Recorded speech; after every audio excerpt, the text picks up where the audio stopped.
आज की इस वीडियो में हम बात करने वाले हैं हैज, हैव, हैड, हैविंग और इनके एक्टिव पैसिव वॉइस और इनका जो भी आपका यूज होता है बेसिक से लेकर एडवांस तक, उस सब को हम आज की वीडियो में कवर करने वाले हैं।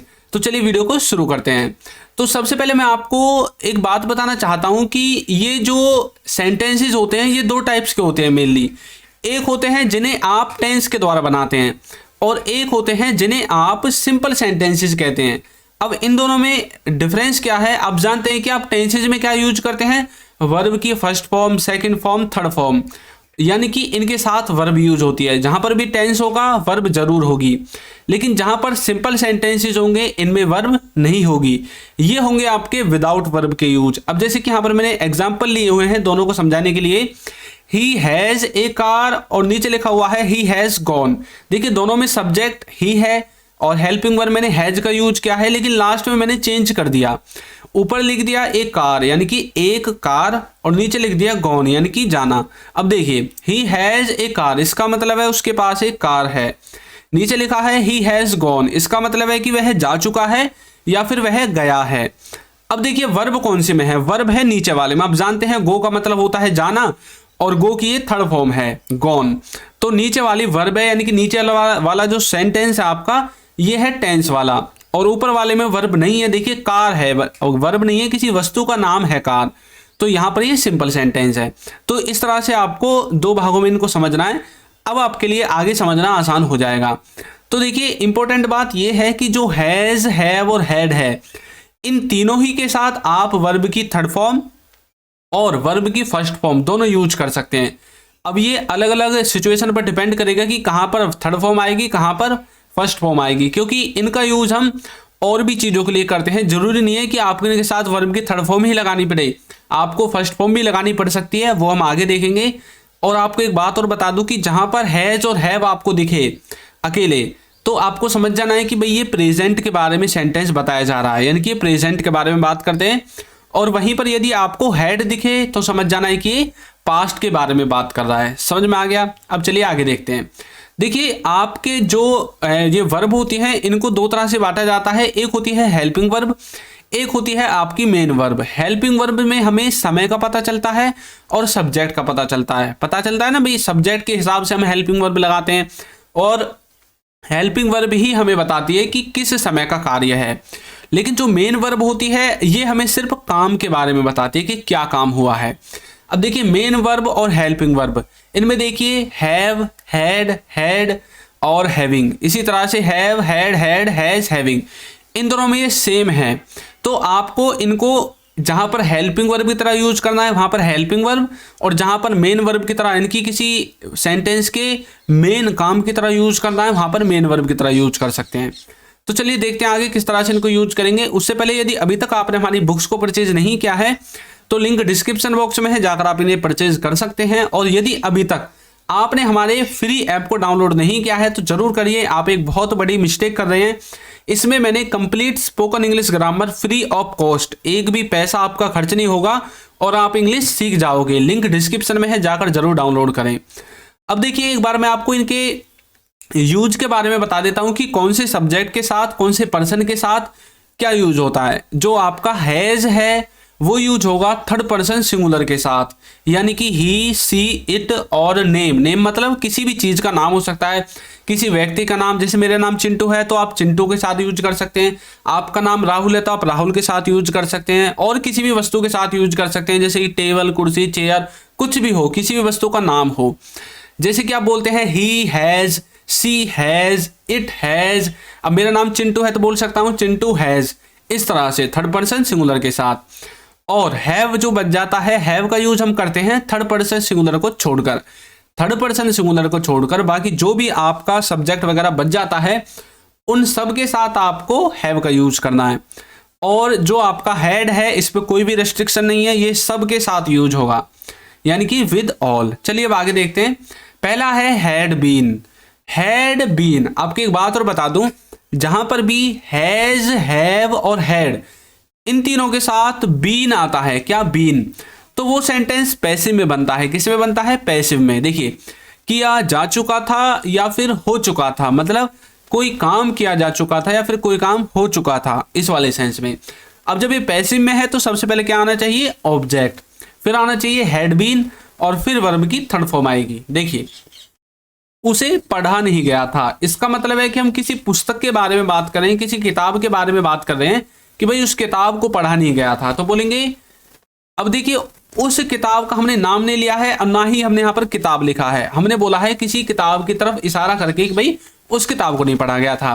तो जब कोई वस्तु दूर होती है तो हम उसके लिए दैट का यूज करते हैं, और नजदीक होती है तो दिस का। तो वो किताब थोड़ी सी दूर है इसलिए हमने इसमें दैट का यूज कर दिया। बोलेंगे that had not been studied, यानी कि उसे पढ़ा नहीं गया था, that had not been studied. और यदि आप यहां पर लिखते उस किताब को, तो आपको बोलना है that book had not been studied, इस तरह से। मुझे घर भेजा गया था, अब भाई मुझे किसके द्वारा घर भेजा गया था ये नहीं बताया गया ना, यानी कि जो इसने मुझ पर ये काम करवाया था, घर जिसने मुझे घर भेजा था वो नहीं दिखाया गया, यानी कि सब्जेक्ट गायब है। ऊपर भी देख ली सब्जेक्ट गायब है, उसे पढ़ा नहीं गया था, किसके द्वारा नहीं पढ़ा गया था, कौन था वो जो पढ़ रहा था, समझ में आया। तो बोलेंगे I had been sent home, इस तरह से आप हैड बीन का यूज कर सकते हैं पैसिव में। अब देखिए नेक्स्ट यदि हम हैड का यूज सिंपल सेंटेंसेज की तरह करें, मैंने आपको बताया था कि इनका यूज हम सिंपल सेंटेंसेज की तरह भी करते हैं, उसमें इनका मतलब निकलता है किसी के पास कुछ वस्तु थी, किसी के पास कोई चीज थी, कोई वस्तु थी पास्ट में, वहां पर आप इनका सिंपल सेंटेंसेज की तरह यूज करेंगे। और देखिए कोई भी वर्ब नहीं होगी, सिर्फ सब्जेक्ट होगा, हेल्पिंग वर्ब होगी, और वो आपकी वो वस्तु यानी कि वो आपका ऑब्जेक्ट होगा जिसके बारे में आप बात कर रहे हैं। देखिए मेरे पास एक लैपटॉप था, तो बोलेंगे I had a laptop, I had a laptop. देखिए कोई भी वर्ब नहीं है, एक वस्तु का नाम है लास्ट में। उसके पास एक फोन था, तो बोलेंगे he had a phone, he had a phone, या मोबाइल जो भी आपको बोलना है। तो इस तरह से आप हैड का किसमें, सिंपल सेंटेंसेज में यूज करेंगे। नेक्स्ट है हैज हैव के साथ टू। अब मैंने आपको बताया था ना, हैज हैव के साथ हम वर्ब की थर्ड फॉर्म भी यूज करते हैं और फर्स्ट फॉर्म, तो जो फर्स्ट फॉर्म है वो यहां पर यूज होगी क्योंकि इनमें हमने टू यूज कर दिया। इनके बाद या तो थर्ड फॉर्म आएगी हैज हैव के तुरंत बाद, अगर इसके बाद कुछ और आएगा तो वर्ब की कुछ और ही फॉर्म आएगी। अब जैसे हैज हैव के बाद टू आ रहा है तो वर्ब की थर्ड फॉर्म नहीं आएगी, अब आएगी first form, has to have to, ऐसे बोलते हैं ना कई बार। तो इसका अर्थ होता है करना है, कोई काम करना है। देखिए इसके स्ट्रक्चर में सबसे पहले सब्जेक्ट, फिर हैज हैव में से कोई एक, मैंने आपको बता दिया था कहां पर हैज कहां पर have. Has third person singular के साथ, हैव किसी भी वस्तु के साथ जो थर्ड पर्सन सिंगुलर को छोड़कर बच जाती है। उसके बाद वर्ब की फर्स्ट फॉर्म, देखिए अब वर्ब की फर्स्ट फॉर्म आ गई, हमेशा इनके साथ थर्ड फॉर्म नहीं आती है। फिर ऑब्जेक्ट, देखिए मुझे जाना है तो बोलेंगे I have to go, I have to go. उसे पढ़ना है तो बोलेंगे he has to study, he has to study. और हमें खाना है तो बोलेंगे we have to eat, we have to eat. तो इस तरह से किसी को कोई काम करना है वहां पर आप हैज हैव के साथ टू का यूज कर सकते हैं वर्ब की फर्स्ट फॉर्म लगाकर। नेक्स्ट है हैविंग टू। हैविंग टू का मतलब है पढ़ रहा है, कोई काम किसी सब्जेक्ट को करना पड़ रहा है।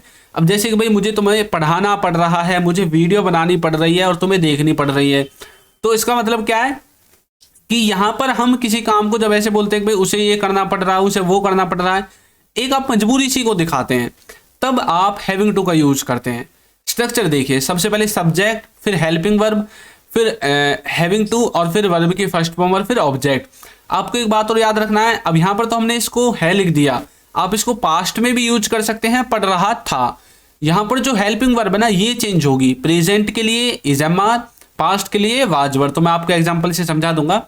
मुझे पढ़ना पड़ रहा है, किसका सेंटेंस है, प्रेजेंट का है, पास्ट का नहीं है। तो बोलेंगे I am having to study, I subject है, एम हेल्पिंग वर्ब है, हैविंग टू स्ट्रक्चर से आया है, और जो स्टडी है वो वर्ब की फर्स्ट फॉर्म है। उसे खेलना पड़ रहा है तो बोलेंगे he is having to play, he is having to play. तुमको नाचना पड़ रहा था तो बोलेंगे you were having to dance, you were having to dance, तुम्हें नाचना पड़ रहा था। इस तरह से आप इनको बोल सकते हैं, समझ में आ गया। अब देखिए नीचे वाला हमने किस में लिया है, पास्ट में लिया है, तो वाज वर का यूज कर दिया, प्रेजेंट में इजमान का यूज किया था। नेक्स्ट है हैड टू, जिसका मतलब है करना पड़ा, करना पड़ता था, कोई काम करना पड़ा या फिर कोई काम करना पड़ता था। इसमें सबसे पहले सब्जेक्ट, फिर हैड टू, फिर वर्ब की फर्स्ट फॉर्म और फिर ऑब्जेक्ट आता है। जैसे कि मुझे जाना पड़ा तो बोलेंगे I had to go, I had to go, मुझे जाना पड़ा। उसे खेलना पड़ता था, तो बोलेंगे he had to play, he had to play. इस तरह से आप हैड टू का यूज कर सकते हैं इन दोनों सेंसेस में।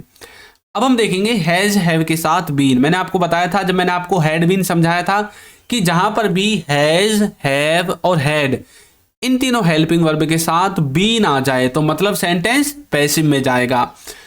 किया जा चुका है या फिर कोई काम हो गया है, इन दोनों ही सेंस में आपको हैज हैव के साथ बीन का यूज करना है। देखिए, जब पैसिव में है तो सबसे पहले ऑब्जेक्ट आएगा, फिर हैज हैव के बाद बीन और वर्ब की थर्ड फॉर्म आ जाएगी।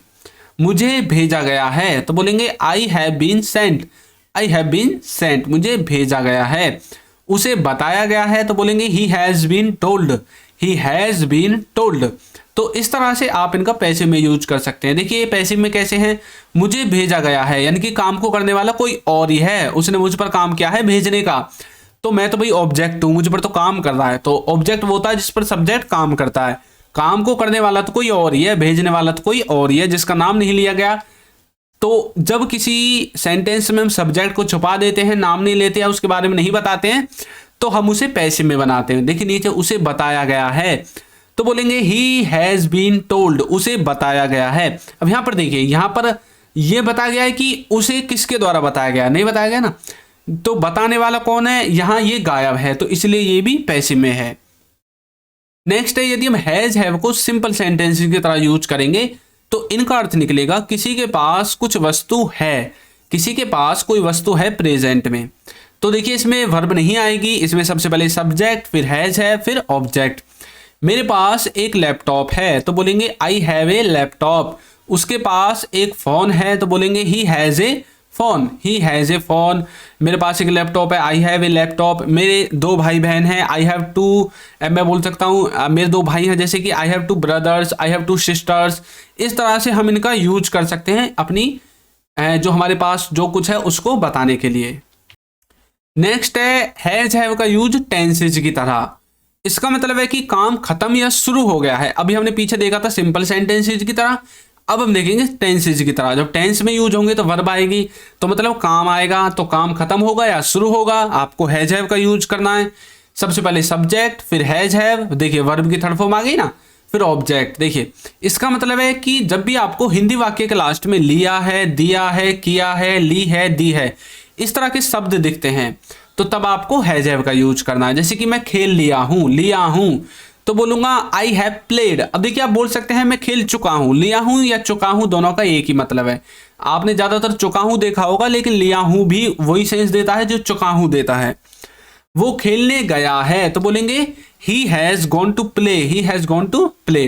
इस तरह से आप हैज हैव के साथ टेंसेज में इनको यूज कर सकते हैं वर्ब की थर्ड फॉर्म के साथ।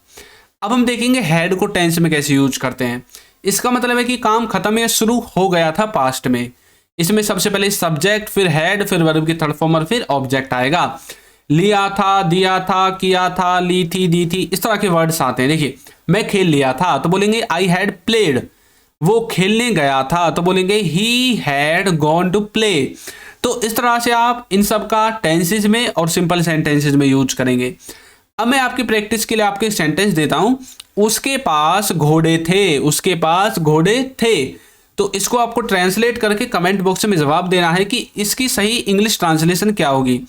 और ऐप का लिंक और बुक का लिंक डिस्क्रिप्शन में है। यदि अभी तक आपने डाउनलोड परचेज नहीं किया है तो जरूर जाकर उनको करें। तो आपको वीडियो कैसी लगी है जरूर बताइएगा। और यदि अभी तक आपने हमारे चैनल को सब्सक्राइब नहीं किया है तो कर दीजिए और वीडियो को लाइक कर दीजिए। एक अच्छा सा कमेंट करना बिल्कुल ना भूलें। Thank you.